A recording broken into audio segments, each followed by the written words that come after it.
I'm a firm believer that the majority of us need a good amount of non-negotiables when it comes to being successful with weight loss to actually get to our end goal. And non-negotiables for you aren't going to be the same for everybody else. When I look at what non-negotiables I need to be able to be successful with weight loss, for example, when I first started my cut at the beginning of this year, I noticed that, okay, a lot of the things that were holding me back from staying consistent and actually following through for myself included alcohol and things that were going untracked that I was just eating throughout the day because it was a habit. So like, for example, my husband literally would always eat a bowl of ice cream at night, like Oreo ice cream or something.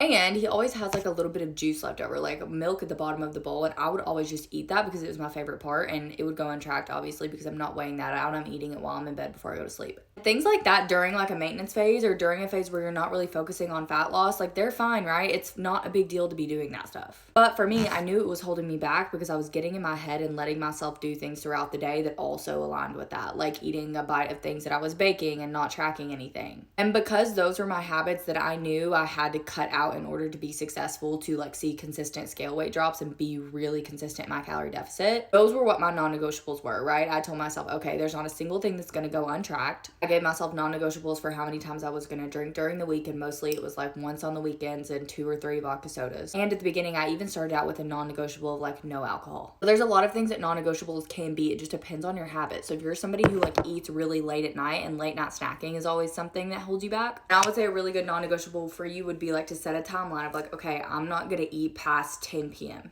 And these aren't things that have to last forever. Like, you're not setting a firm restriction for the rest of your life that you can't eat past 10 p.m. But after I set the non-negotiables for myself that I just talked about, I was pretty strict on them for like a couple months, right? Maybe a month and a half. And after that month and a half, because I was successful and I had built healthy habits where I had kind of broken the pattern of the things that were holding me back before, then I started like adding things in a little bit. Like maybe I would have a glass of wine once a week. Or maybe I did end up having a bite of a cookie one weekend that I didn't track. But because I had weeded those habits out and made a habit out of not doing them, they weren't a foundational, repeatable pattern in my everyday life that was holding me back anymore. And so then I got into my cut where I was still being successful with implementing a little bit of alcohol here and there. But because I had cut out the pattern beforehand that was holding me back, and then redefined what I wanted that pattern to look like moving forward, and that redefinition looked like something that wouldn't hinder my results anymore. So it's all personal, but I think it's a really helpful tool for a lot of people.